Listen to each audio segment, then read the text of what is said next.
rapport au réel dans sa dimension humaine et non humaine.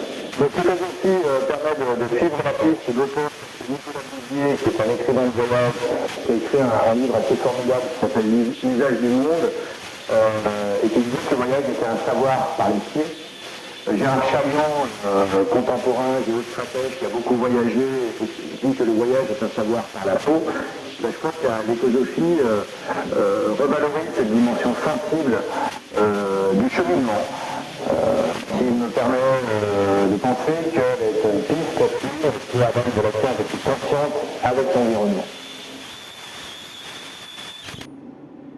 Les Indiens d'Australie chantent du voyage qu'ils font, c'est-à-dire que lorsqu'un jeune est initié, les anciens lui font parcourir le territoire et lui racontent des histoires, qui parfois sont des histoires mythologiques, qui donnent du sens au cheminement, mais aussi au lieu.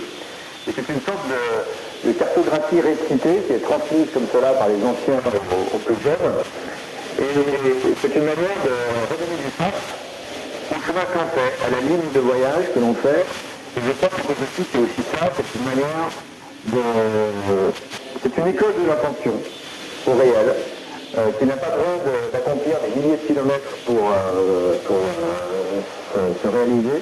Elle démarre au pied de chez soi, partout partent des chemins, tracés ou pas.